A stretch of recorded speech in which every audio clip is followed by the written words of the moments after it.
Kemarin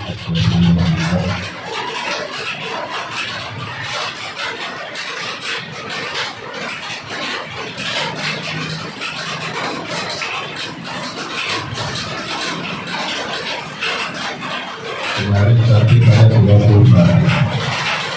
Selanjutnya masih 20 hari ya. Fa'ilam yukhilul Fatihah, maka jika dia tidak bagus di dalam membaca surah Al-Fatihah, tidak bagus dia tidak cakap dia di dalam membaca surah Al-Fatihah, kalau al-Qadariha baca yang setara dengan surah Al-Fatihah. Surah Al-Fatihah itu ada berapa ayat? 7 ayat, maka baca yang setara dengannya atau lebih 7 ayat. Tetapi untuk orang yang tidak bagus bacanya, ya, yang kurang bisa, maksudnya bukan berapa dia bagus, tapi nggak bisa, yang kurang bisa, benar-benar nggak bisa baca Al-Fatihah, ya benar-benar nggak kenal huruf Al-Quran. Jadi dapat digantikan surah Al-Fatihah itu dengan yang setara dengan surah Al-Fatihah. Mingoyha, ya, dengan surat yang lainnya bisa diganti dengan demikian. Fa'ilam yuhsinu say'an. Nah, maka jika dia juga tidak bagus baca surat yang lainnya, selain surat Al-Fatihah dia tidak bagus bacanya, memang benar-benar nggak bisa baca Al-Quran ini, ya. Bila Al-Quran daripada Al-Quran, alati minal adkar, maka boleh digantikan dengan zikir, ya. Surat Fatihah nggak bisa, surat yang lainnya nggak bisa, maka boleh dia digantikan dengan zikir, ya, dengan zikir. Apa itu zikirnya?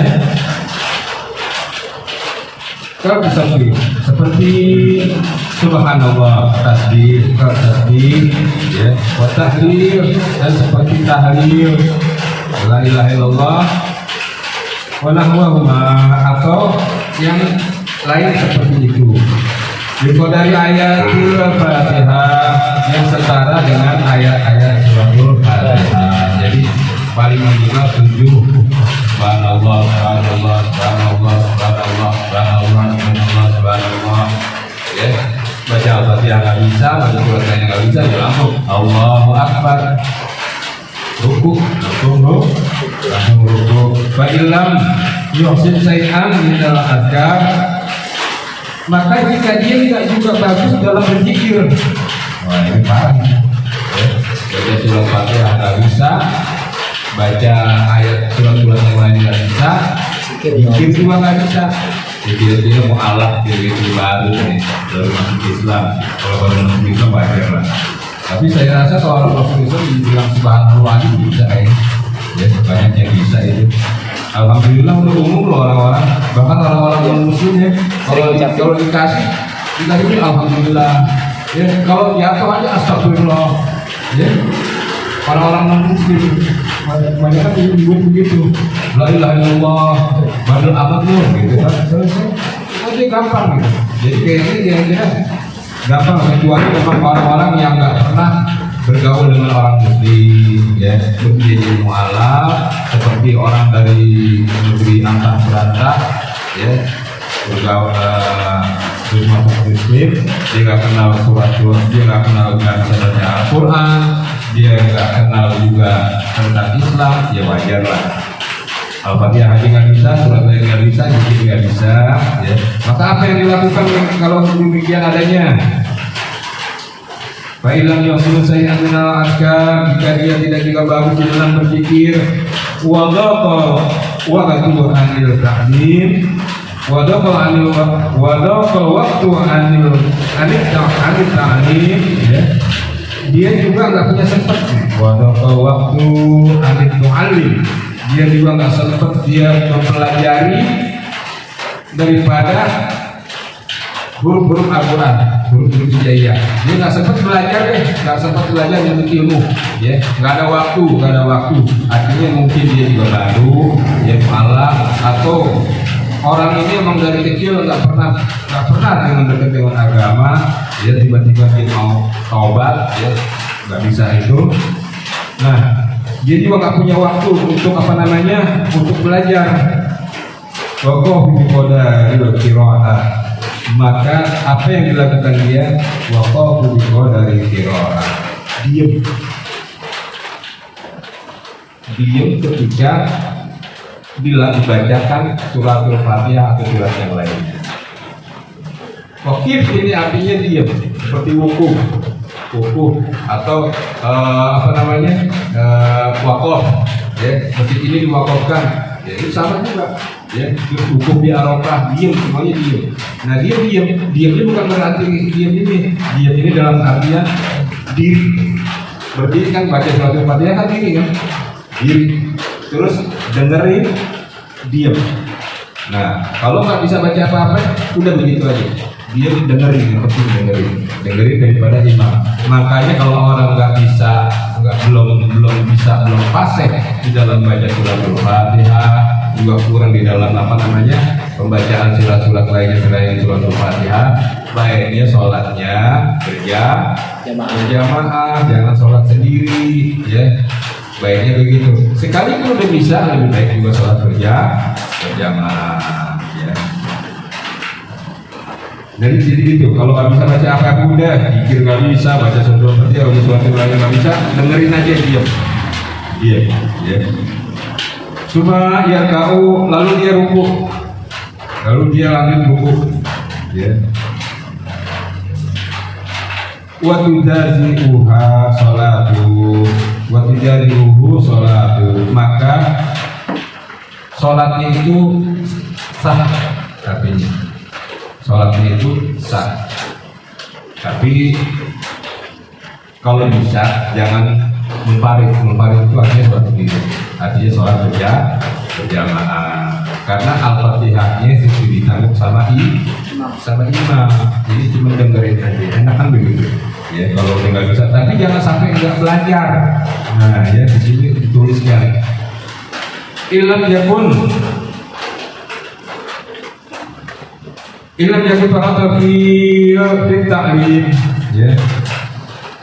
Dia juga nggak punya kemauan untuk belajar. Fa in kana farata fi ta'limin wajiban, maka sesungguhnya belajar itu menjadi wajib hukumnya. Dan kalau dia nggak mau belajar dan dia udah belajar, jika dia ada waktu untuk belajar dan dia bisa baca Al-Fatihah, bisa, ya, udah lancar baca surat bisa, maka sholat yang kemarin itu dikosong sama dia. Karena hukum belajar itu wajib, menuntut ilmu itu hukumnya wajib dan harus bisa. Jangan sampai nggak bisa baca surat Al-Fatihah. Benar-benar orang muslim yang KTP tulisan Islam harus bisa baca surat Al-Fatihah. Baca bisa itu dalam arti benar-benar mahramnya benar, susunannya benar, tertib. Dari Bismillahirrahmanirrahim, jangan balik yang ini, alhamdulillah, nggak tertib. Kan yang penting apal tapi harus tertib. Urutannya Bismillah, alhamdulillah, Ar-Rahman, ya, Ar-Rahim, Maliki, baru semua sampai waladhdallin. Ya, belajar dikit-dikit, harus belajar. Mahrotnya juga harus benar. Suratul Fatihah itu mahrotnya harus, umumnya orang laki nih, ya.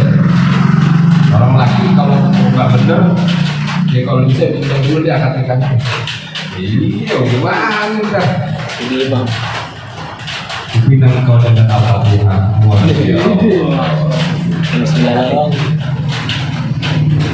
Gitu. Ya, jadi harus belajar. Nah, kalau udah bisa, wajar ada, maka dia wajib mengulang sholatnya. Walamuli tukadiru mata tumakkina minal ta'lim, dan jika dia malas-malasan, nggak mau untuk belajar, jangan lagi Al-Fatihah. Sesungguhnya wajib bagi dia untuk belajar Fatihah. Amma idza kana yuhsinul Fatihah, seandainya dia apa namanya sudah bagus membaca suratul Fatihah, tapi bacaan bagusnya itu bil ajamiyah, Maksudnya apa ya? Dengan artinya aja, terjemahan ajam. Kalau bahasa ajam itu bahasa selain Arab. Suku ajam itu selain suku Arab. Ya. Ajamnya itu berarti bahasa selain bahasa Arab. Bener, artinya bener, terjemahan sesuai dengan terjemahan Al-Quran. Ini apa namanya, Departemen Agama deh, istilahnya begitu ya. Istilahnya orang itu dengan menyebut nama Allah yang Maha Masuk ya. Nah, jadi sholat dengan bahasa ajam, artinya dengan bahasa selain bahasa Arab itu nggak boleh. Dengan menyebut nama Allah yang Maha Pengasih lagi Maha Penyayang. Ada loh ya, terus nggak boleh gitu ya. Tetap baca sholat itu dengan lafaz, dengan lughatul Arabiyah ya, dengan bahasa Arab ya, dengan bahasa Arab. Nggak boleh selain bahasa Arab, nggak boleh. Nah, karena nggak boleh selain bahasa Arab, perhatikan ini menjadi adab di dalam sholat. Jangan muat berlebihan, muat kalau bisa ditahan ya. Karena ngeluar itu menimbulkan suara yang bukan bahasa Arab. Nah. Wah, nggak ditutup lagi. Ya. Uap kalau bisa mulut tetap ingkep. Kalau mau ditahan kamera. Ya. Begitu juga dengan bersendawa. Apa bersendawa? Bertahap. Ada tuh begitu. Ada banyak. Ya. Kalau bisa kita yang boleh belajar di sini. Kalau mau bersendawa, kekenyangan nih, ya, kekenyangan makan korma sekilo, kekenyangan ya, kamu biji-bijinya lagi. Iya, bersendawa lagi, lagi baca surat Al-Fatihah, imam mendengar juga kan, untung imamnya nggak latah. Kalau imam nggak latah kan repot, ya, itu tahap juga itu batal sholatnya, nggak boleh, ya. Tahap kalau bisa ditahan, muat bisa ditahan. Batuk, nah batuknya kayak hijau tuh. Ya, kita tunjuk aja orangnya. Batuk kayak beli orang kayak gitu. Jadi kan, jangan begitu. Jadi banyak orang yang makan sih. Jadi kalau makan enak, tahu buat aja deh. Jangan, ya ada. Batuk juga. Jangan ini, kalau batuk memang susah ditahan, ya. Baru bisa ditahan, tapi bukan berarti kita enggak apa namanya, enggak tawakal, bukan kita enggak tawakal, tapi kita menghindari daripada fitnah orang. Kalau bisa pakai masker, atau memang kalau udah parah batuknya, takut yang lainnya mengganggu daripada jamaah yang lainnya, lebih baik berbaring. Ini udah terpaksa banget berbaring. Ya, berbaring itu artinya sholat sendiri di rumah.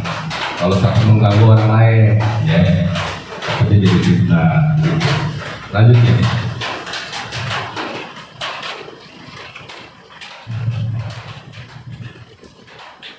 Cuma ba'da Fatihah yaqra'u surah. Lalu setelah baca suratul Fatihah, maka bacalah surat. Surat itu artinya baca ayat-ayat lain, atau surat-surat lain, ba'da surah, atau potongan-potongan surat. Ya, dibilang bacanya habis Al-Fatihah baca surat. Dia baca surat jangan Al-Baqarah juga, mulai dari alif lam mim sampai terakhir, ya. Jangan juga. Nah, di sini makanya dijelaskan ba'da surat atau potongan surat, ya. Wadhalika sunnah, yang demikian itu sunnah. Jadi selain baca Al-Fatihah, baca surat itu sunnah hukumnya, ya. Kalau Al-Fatihah rukun, ya, nggak boleh ditinggal. Kalau sunnah boleh, tapi lebih baik dilaksanakan, ya. Lau tarakahu sahatu salatu. Maka kalau dia meninggalkan bacaan surat setelah suratul Fatihah, surat lain Fatihah, maka sah sholatnya. Wala yasjuda lis-sahwa. Maka dia enggak perlu sujud sahwi. Wasawa, dan sama juga kana sholatu fardhidah au nafilah. berlaku juga untuk sholat fardu atau sholat sunnah. Ya, sholat fardu setelah Fatihah, sunnahnya kita baca surat yang lain. Sholat sunnah, ya, sholat sunnah apapun disunahkan juga kita membaca surat lain setelah suratul Fatihah. Wala tatahimu qira'at surah, dan tidaklah disunahkan membaca surah di sholatil janazah. Enggak disunahkan membaca suratul selain suratul Fatihah setelah suratul Fatihah di sholat jenazah. Jadi sholat jenazah itu enggak sunnah baca surat selain Al-Fatihah. Maka susunah sholat jenazah gimana? Niat takbiratul ihram niat.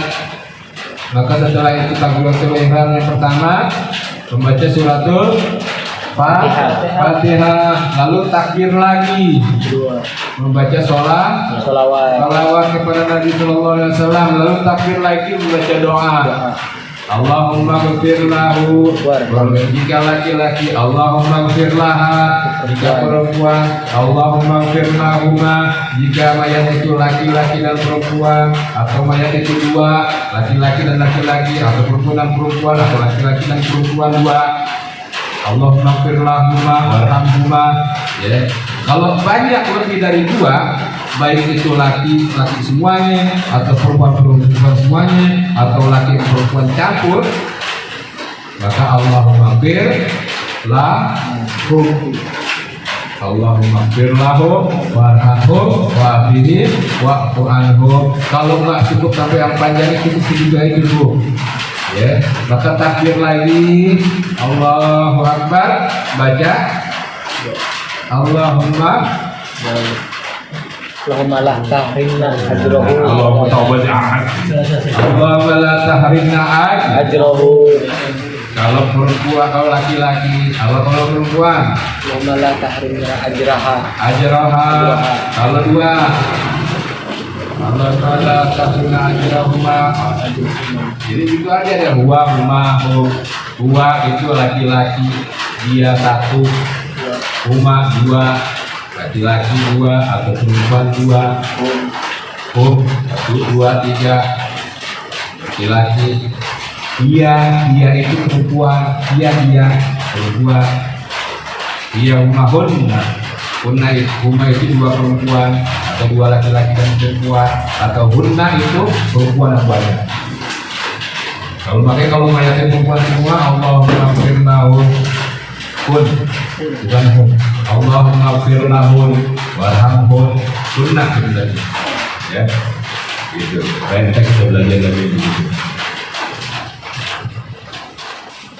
Ya, jadi kalau sholat jenazah nggak perlu deh baca surat setelah suratul Fatihah. Kalau asal itu daripada apa namanya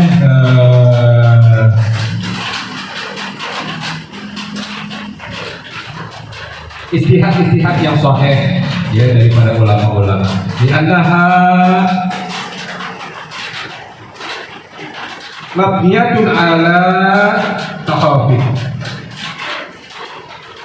bahwa sesungguhnya sholat jenazah itu harusnya ringkas dan ringan. Karena kenapa sholat jenazah harus ringan dan ringkas? Kenapa? Karena ini mayat harus buru-buru dibawa untuk dikubur. Makanya kalau sholat jenazah jangan panjang-panjang, ya, jangan panjang-panjang. Karena sholat jenazah itu cukup berapa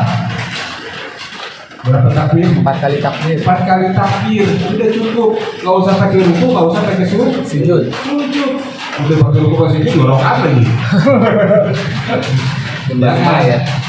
4 kali takbir aja. Lalu assalamualaikum warahmatullahi wabarakatuh. Banyak beda pendapat. Ada yang assalamualaikum warahmatullahi wabarakatuh. Ada yang bilang assalamualaikum warahmatullahi. Ada yang tangannya masih di sini, ada yang tangan yang satu diturunin, ada yang kalau itu berturunin, banyak macam-macam. Wallahu a'lam bishawab. Ya, kita ikutin yang terbaik dari dulu jadi. Ya, jangan perkatakan yang hal yang demikian. Baik, terusnya.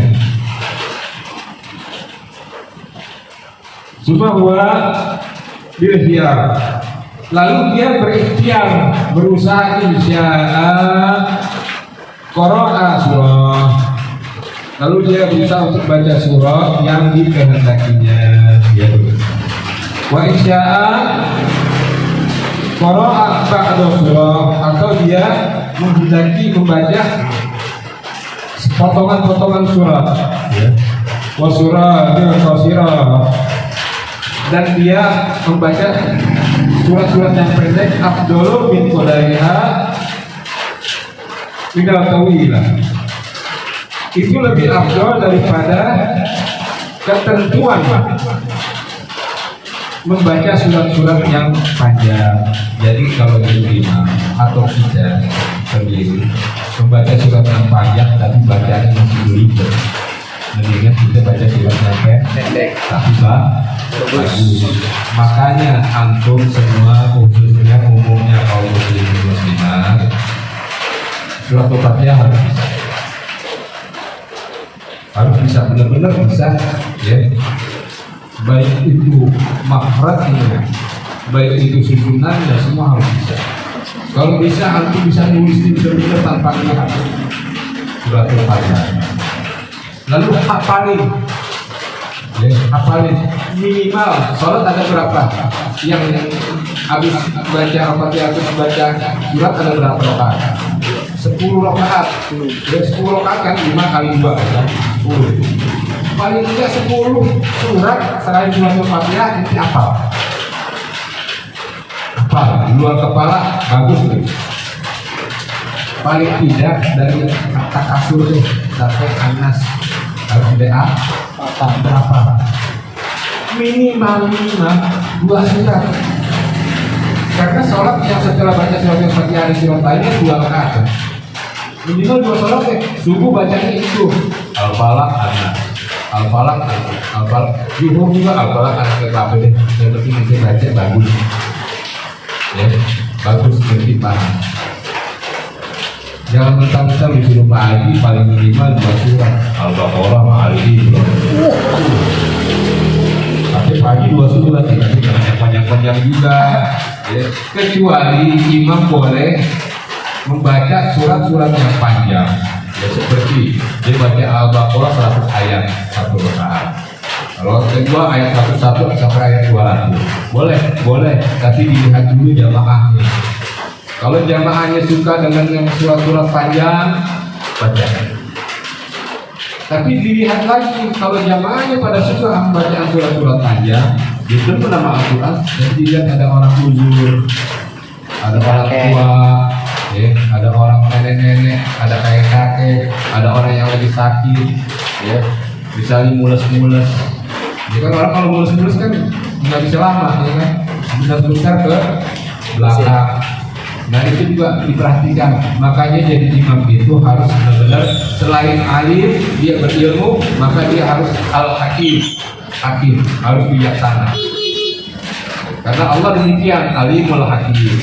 Allah maha mengetahui dan maha bijaksana. Ya. Jadi imam itu harus bijaksana. Maka itulah jadilah imamul adil, imam yang adil. Kalau orang adil itu 2 aja cukup, alim dan hakim. Berilmu dan bijaksana, maka dia akan jadi orang adil. Ya. Dan mentang-mentang imam baru keluar dari hafiz, hafal Al-Quran dari Al-Fatihah sampai Anas, luar kepala tempatnya aja tahu. Begitu jadi imam, bacanya panjang. Yang lain pada ngeluh, capek. Jadi itu bau apa kayak dulu, tapi nggak kuat. Nggak boleh begitu. Itu namanya menyakiti juga. Betul orang-orang yang menyakiti atau membuat susah di dalam beragama, ya demikian. Nah, selanjutnya wasunatu antakuna surah, dan disunahkan, ya, membaca surat ba'dal Fatihah, setelah pembacaan surat Al-Fatihah. Walau qira'aha, seandainya membacanya qabla Al-Fatihah, baca suratnya sebelum Al-Fatihah. Baca Qul Huwallahu Ahad, baca duluan, habis itu baru baca Al-Fatihah. Ini apa, gimana hukumnya? Lam tahsibu lahu qira'atus surah, maka surat yang dibacanya itu nggak dihitung. Karena ini ada anggapan begini, kalau imam lagi baca suratul Fatihah, terus kita gimana? Yang paling terbaik benar-benar bacaan imam, yang paling terbaik. Ada lagi orang yang berpendapat kalau membaca suratul Fatihah, kita baca aja surat yang lain. Kita tidak imam baca surat yang lain, baru kita baca Al-Fatihah. Ini sebenarnya salah. Karena kenapa? Kata Rasulullah, kalau dibacakan suratul Fatihah pas maka dengerin imam. Dengerin, tugas kita dengerin. Boleh nggak ikutin? Ikuti tapi pelan-pelan. Bisa imam Bismillahirrahmanirrahim. Tapi jangan juga kalau mau ikuti. Nah kalau imam kan umumnya sekarang bacanya cepat. Jadi jangan cepet jadi berarti mendingan nanti dengerin aja dulu. Benar ya. Perhatikan. Jadi begitu. Wa'lamu an mata karena sebagaimana yang telah kami ingatkan, man astahbaba surah, ya, maka disunahkan membaca suratul huwa lil imam, baik itu dia menjadi imam wal munfarid maupun dia sholat sendiri, walil makmum dan untuk makmum, ya, bima yasiru bihi imam, kalau imamnya baca suratnya yang sir, sholat sir, ya, maka dia harus sir juga, seperti sholat zuhur sama sholat asar, ya. Imam kan bacanya sir, maka dia bacanya sir juga, ya. Jangan dijahari gitu. Nah, amama yajharu bihi imam. Nah, sebagaimana juga ketika imam menjaharkan bacaannya, fala yazidal ma'muna fihi alal Fatihah, maka tidaklah diharuskan untuk makmum membaca suratul Fatihah dengan keras. Insani aqra'a, cukup kalau dia mau baca kedengaran aja yang diri sendiri, ya. Maka ketika imam baca surat yang lain, dia baca imam baca suratul Fatihah, dia dengerin. Ketika imam baca suratul yang lain, dia juga boleh dengerin, boleh baca suratul Fatihah, tapi enggak mengganggu daripada imam dan jemaah yang lainnya. Paham kan? Dia boleh baca suratul Fatihah, ya, ketika waladhdallin, jangan langsung amin, ya. Kalau imam waladhdallin, imam kan ngambil nafas dulu, ya, amin, maka tunggu imam selesai nafas kira-kira berapa detik, 1, 2, 3, itu baru amin. Kalau amin ya bareng dengan imam, ya, insya Allah kasih rahmat ke orang itu. Amin. Jadi dia tunggu dulu, ya, tungguin sebentar, ya, waladhdallin, teriak lagi belakang, belum selesai dong, ini belum selesai, udah ada kayak gitu. Ada itu anak-anak yang segini. Nah kalau orang tua begitu berarti kelasnya kelas anak A, kelas anak A. Udah bangkotan masih begitu, kelasnya berarti kelas bocil, ya kelasnya, gitu.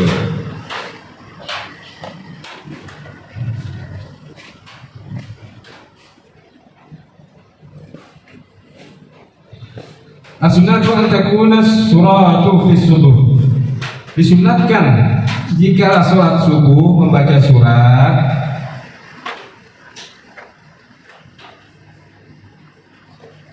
wa zahira min tawalil fasil, ya, dan baca surat yang dijaharkan dan tawil fasil, surat yang panjang tapi bersusun. Kalau menurut para mufassir ini, mufassir itu artinya surat yang dimulai dari surat Qaf sampai surat Anas. Nah itu pilih itu surat-surat itu. Ya. Jadi bacanya mulai dari surat Qaf sampai surat Anas, kita pilih surat yang mana. Kalau bisa suratnya panjang. Kalau sholat subuh, sholat subuh, Sunnah. sholat subuh. Kalau sholat sunnah juga begitu. Ya, sholat sunnah kan ini sendiri. Sholat sunnah ini.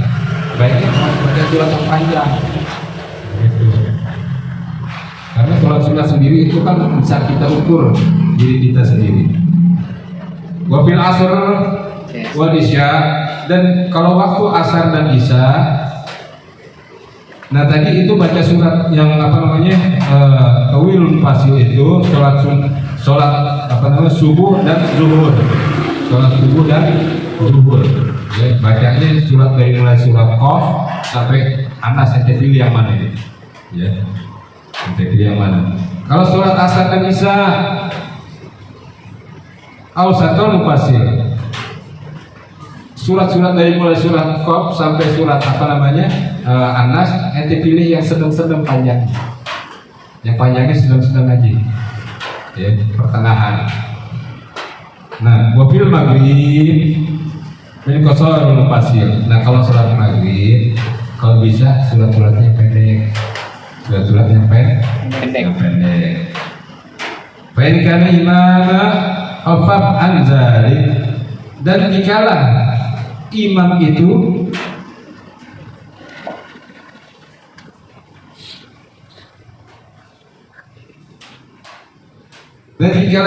apa namanya merasa khawatir dengan yang demikian, kecuali ayya'lamu anil makmumin yu'siruna tawil. Dan kalau imam itu apa namanya merasa ragu, merasa yakin kalau makmumnya ini demen dengan bacaan yang panjang, maka baca surat-surat yang panjang. Tapi kalau sekiranya sholat di umumnya di daerah kita ini, makmumnya pada mau cepet-cepet ya, mungkin apa namanya mau langsung sholat sunnah yang banyak, gitu kan, cepet-cepet gitu. Atau mungkin ada pekerjaan hal yang lain, dan maka bacanya surat-surat yang pendek aja. Wasunati ayakrahu fi rakaatil ula min sholati subuh, dan disunatkan dalam rakaat pertama dalam salat subuh yaumal jum'ah, di hari Jumat, suratul alif lam mim tanzil. Maka kalau salat sunat, kalau salat subuh di hari Jumat pagi subuh, maka disunatkan membaca ayat sajadah. Ayat sajadah alif lam mim tanzil, alif lam mim terus tanzil, ya, itu baca surat sampai nanti ada ayat sajadah, sujud dulu. Sujud apa namanya? Sujud sajadah atau sujud tilawah, ya, sujud dulu. Biasanya kan kalau orang kita nggak paham, maka kalau dibacakan ini imam sebelum takbir atau ihram ngasih tahu sama jamaah, ya, kasih tahu sama jamaah bahwa nanti ada ayat sajadah, maka kita sujud tilawah. Kalau nggak dikasih tahu, repotnya ntar dia pada ruku, ya kan? Iya, tapi ruku lagi, Allahu Akbar, katanya imam sujud. Yang di depan sih enak lihatin, kalau yang di belakang atau ruku, ya, imam bangun, dia bangun dari ruku, Rabbana walakal, kok nggak sambil Allahu liman hamidah, takbir lagi Allahu Akbar. Karena bangun dari sujud tilawah kan takut takbir Allahu Akbar. Oh nggak takbir, kayaknya. Dia bangun dari ruku, biasanya kan sambil Allahu liman hamidah kan. Dia Rabbana walakal hamd lagi. Dia baca lagi terus, nah ini apaan lagi? Kayak gitu. Bingung. Jadi harusnya dijelasin dulu, nanti ada ayat tilawah. Baik, tadi sampai subuh hari itu yaumal jum'ah. Wafisannya, dan di rakaat kedua baca hal ata al insan, surat al insan.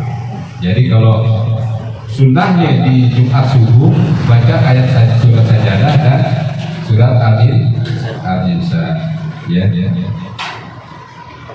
Yakrahuma bika maliha, dan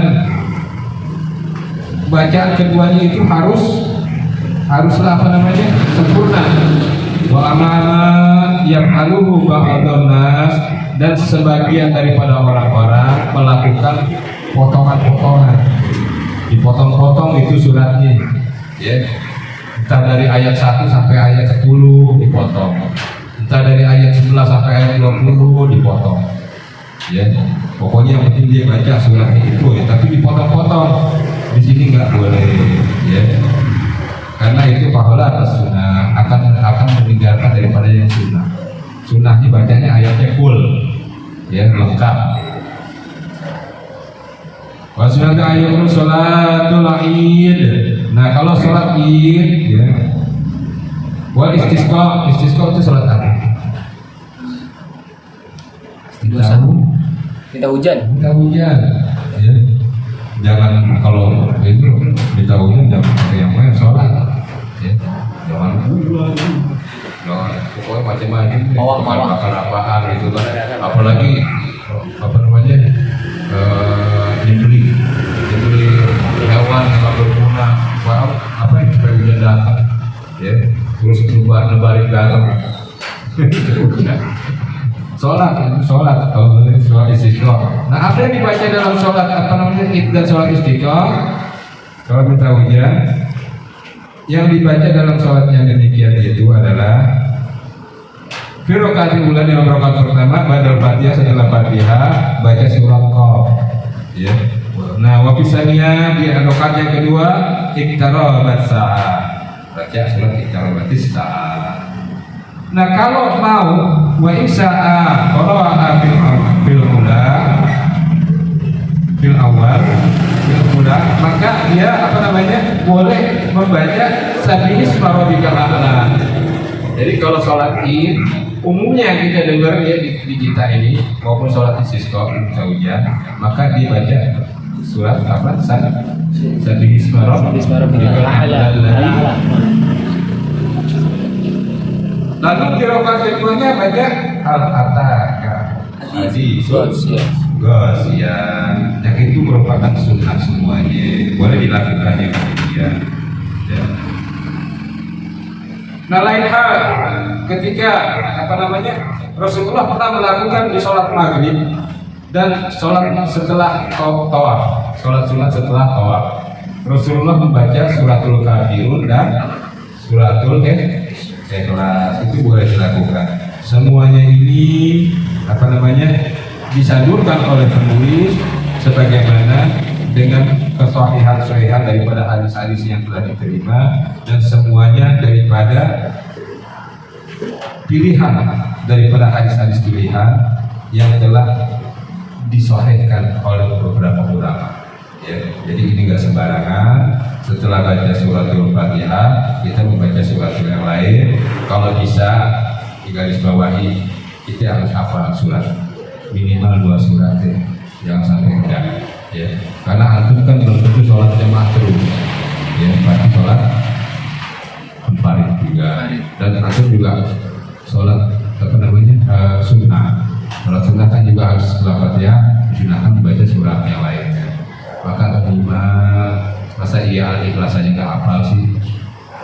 Apa kan? Kuliah? Tapi belepotan. Wala ana wala antum. Balik lagi.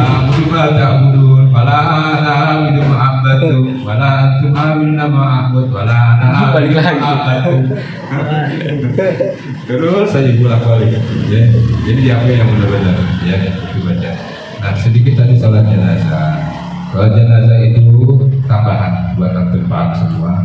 Kalau nanti suatu waktu mungkin baiknya kalau yang sholatin, kalau ada misalnya dari orang tua kita atau keluarga kita, entah orang tua kita, ayah ibu kita, kakek nenek kita, atau nanti ada keturunan antum, ya.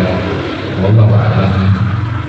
Qadarullah, kalau kita nggak bisa nolak dan kita menjadi imam, perhatikan kalau sholat jenazah pertama jadikan 3 shaf, dan shafnya itu jangan renggang-renggang seperti jaraknya seperti ini di sejadah, Kalau bisa rapat, karena ini kan nggak pakai ruku sama sujud, ya berdiri semua, ya.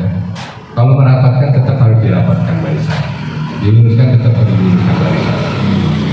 Kalau kita menjadi imam, sholatnya jenazahnya itu laki-laki, maka letakkan posisi antum berdiri itu menghadap kiblat di kepala, paling tidak di pundaknya, ya. Kalau jenazahnya itu perempuan, letakkan posisi berdiri antum di perut, di bagian tengah perut.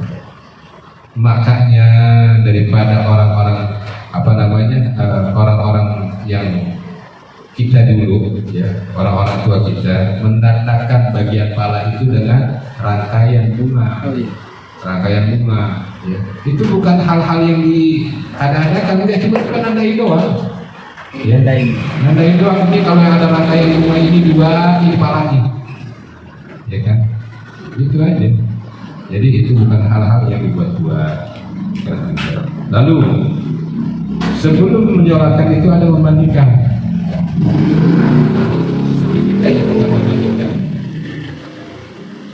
Yang pertama, letakkan itu di tempat yang tinggi, artinya jangan di lantai, ya. Kalau ada balai-balai, ya. Sekarang kan udah ada tuh tempat mandiin mayat. Umumnya semua musola aja tuh udah punya ada.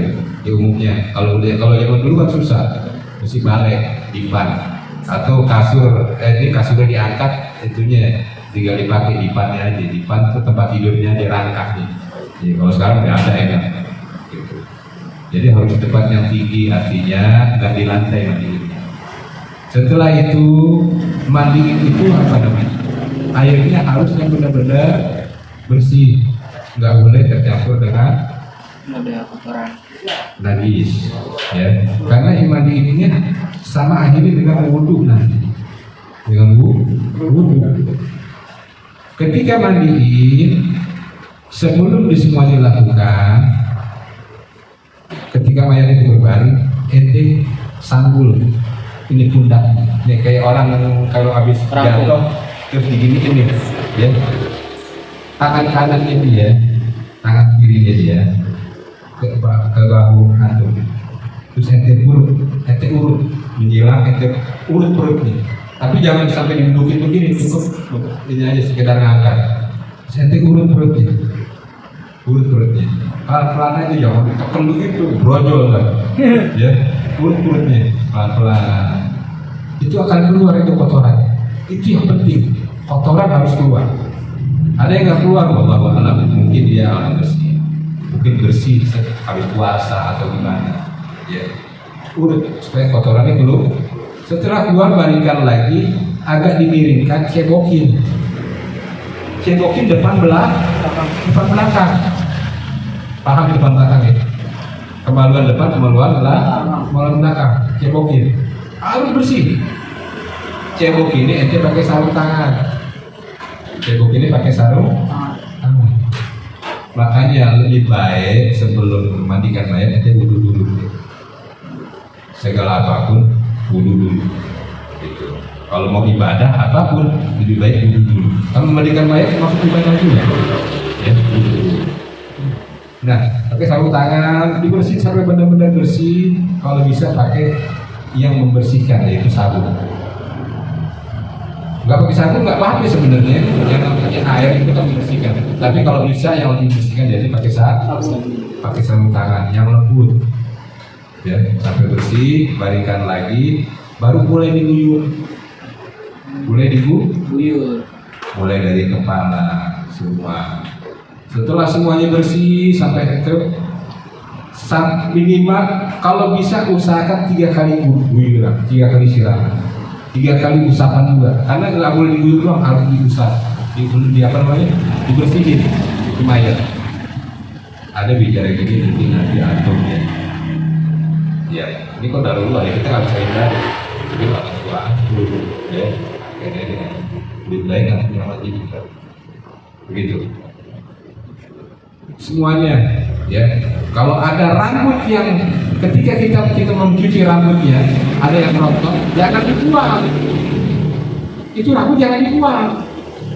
ya kumpulin rambut yang rontok itu.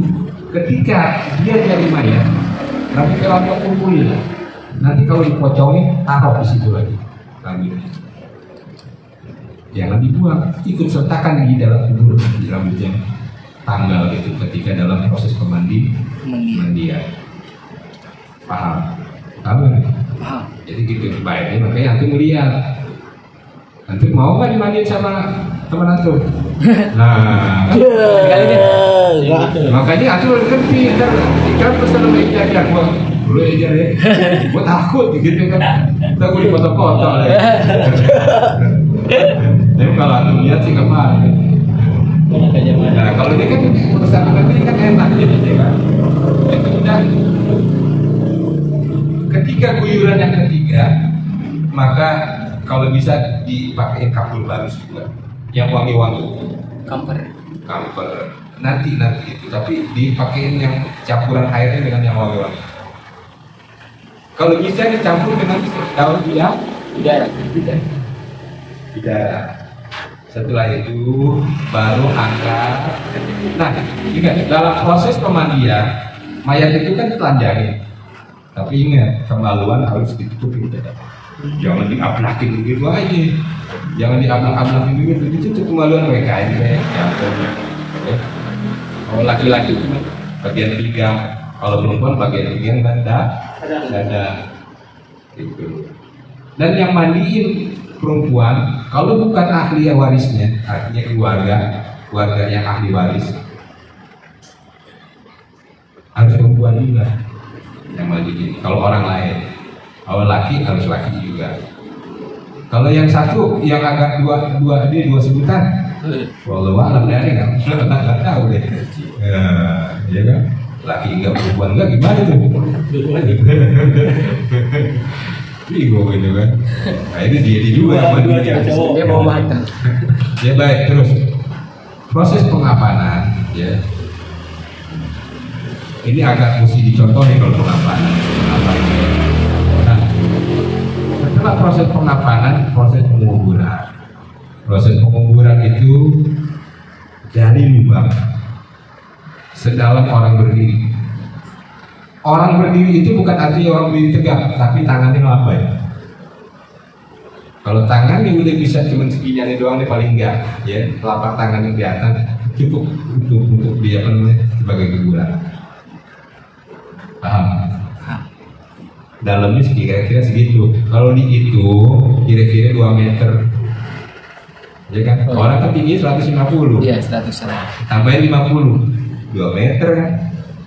2 meter paling enggak. Supaya kenapa ya? Kok masukkan dalam? Supaya binatang buas nggak ngegali. Ya, kalau ente pendek, kecium aromanya ada bangkai, digali sama dia, dimakanin tuh mayatnya. Maksudnya begitu. Nah, setelah gali lubang,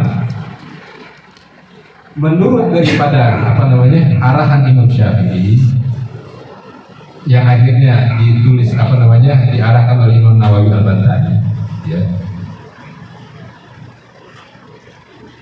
Itu setelah lubang itu ada gerokan kayak parit. Ini lubang ini. Itu bikin lubang lagi ada parit, kayak selokan. Iya. Kayak selokan. Ada orang yang begitu dicoak malahan, kayak orang bikin goa, ya. Tapi itu kayaknya jangan deh. Kenapa? Nanti tanahnya rubuh. Mendingan bikin parit. Jadi lubang ada paritnya gitu. Iya. Di parit itulah mayat kita ditaruh. Paham nggak? Ini lubang U. Nah di U itu ada lagi kita bikin U lagi kecil. Setengah lagi. Parit kayak selokan. Situlah mayat nanti ditaruh. Mayatnya ditaruh di situ. Cara naruh mayatnya menghadap ke arah kiblat. Pipi bukan hidung, pipi menyentuh tanah, bukan hidung. Cium tanahnya. Pipi menyentuh tanah, pipi kan. Bagaimana caranya kan?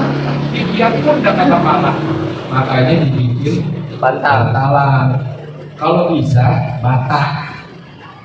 Batak beneran nggak apa-apa kalau karena batak kan tanah. Jangan batak kok. Kapur. Batak merah. Ya. Kalau bisa ente bikin tanah lah kotak-kotak gitu kali. Kalau nggak bola-bola, jangan bola lah, bola itu kan bulat-bulat. Kotak. Biar dia sebagai bantal. Jadi kan pundak kami ini rata, kan dia miring, posisi mayat miring, hadap kiblat. Ya. Pocongan dibuka mulai dari kepala sampai ujung kaki. Apa namanya? Tali ini dibuka. Yang lebih baik lagi setelah dibuka semua sebelum diuruk, sebelum ditutup dengan papan hari-hari. Ya, papan hari-hari tahu? Ya, papan hari. Sebelum dilakukan itu diselimutin lagi dengan kain. Paham? Nanti kalau ada yang meninggal gitu ya. Dia kan ada ya, itu miringin, itu selimutin lagi dengan kain putih. Baru dialimi dengan papan hari-hari, baru diuruk deh. Diuruk. Paham nih?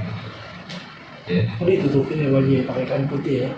Mayat ditutupin. Ini kalau ada ini enak gambar ya. Iya, oke. Gambar. Mayat nih di pojokin nih Pak Ji nih, misalkan nih. Di dalam selokan tuh. Iya. Nah, Terus pas udah itu dibola-bolain, lalu dibawa-bawain. di bola-bolain itu dalam artian supaya mayatnya nggak terguling. Iya, ganjel gitu. Nggak bola juga nggak pakai. Kain lagi, kain baru misalnya putih itu ditutupin gitu Pak Ji. Kayak orang seperti ini. Oke, orang putih. Iya, kayak orang Kain baru lagi seperti tuh ini. ya Pak Ji. Hah? Kain baru lagi tuh. Boleh, baru lagi. Ya, paham ya. Baru kasih papan. ini hari-hari, baru diguruk deh. Papan juga nih, papan yang kuat. Jangan papan yang tepok, nanti ambles. Ya, papan yang kuat. Gitu. Bambu kalau nggak pakai. Ya. Di kampung. Bambu kalau di kampung tuh, tapi dikasih hawa lagi kalau di kampung. Beneran dikasih Iya, hawa. yang gitu doang. Pas ininya pas bagian yang pala itu dikasih hawa. Terus sampai ke atas. Bolongan. Jadi bambu tengahnya bolong di sono sampai bolong kayak pipa jadi kasih hawa. Nah, kalau di daerah-daerah Jawa Barat itu biar bisa napas nanti kalau entah hidup lagi bisa tolong. Takutnya begitu. Emang bener. Takutnya dong orang begitu zaman dulu. Jangan-jangan kan hidup lagi dia nggak bisa tolong. Nah kalau itu kan ada hawa, dia bisa bilang tolong saya hidup lagi. Buru deh keburu Di dalam gua. Tapi nanti jangan ngerti tolong saya lagi diseksa nggak mungkin. Ayo sih ikutan kubur. Ya gitu ya, paham nih kuburnya. Masalah azan iqomah itu tuntunan daripada ulama kita, azan iqomah. Nggak ada dosa di antara keduanya. Ya, walaupun dengan bersandarkan Rasulullah nggak melakukan, lagi apa salahnya sih kalau azan? Ya, lagi apa salahnya sih kalau kita iqomah? Itu kan sama aja zikir. Iya kalimat Ya kan? ini. Sama aja zikir. Itu apa namanya perbekalan dia nanti akan menghadapi gonjang ganjingnya daripada kehidupan alam barzah. Gitu. Itu jangan dimasalahin lah. Nanti kalau mau ajarin. Kalau nggak mau ngajarin nggak apa-apa. Nggak masalah. Ya. Kalian belajarin. Gaji, katanya dibagi kalau jalan yang mandiri. Misalnya orang tua nih, ibu nih, mandiin anaknya gitu laki boleh? Boleh. Boleh. Kan ahli waris. Tapi jangan anak angkat. Oh gitu. Anak kandung, anak yang brojol dari rahim ibunya. Anak kandung kan. Nah, jangan anak angkat. Kalau anak angkat nggak boleh. Paham? Nah, menantu juga boleh. Mantu. Iya, karena menantu itu anak. Karena sampai kapanpun yang namanya menantu dan mertua nggak boleh kawin. Walaupun dia udah cerai daripada istrinya, dia nggak boleh kawin itu ibunya. Walaupun udah cerai nih, sama anaknya kita udah cerai, sama ibunya nggak boleh. Tetap di ibu kita, ibu mertua. Tuh, nggak mengambil dan nggak boleh dikawin. Begitu pula yang perempuan, dia tetap bapak kita, bapak mertua, dan nggak boleh Kawinin. dikawin. Tuh, makanya nggak batal wudhunya. Kalau anak mantu dengan bapak mertua atau ibu mertua, wudhunya nggak batal, nggak boleh.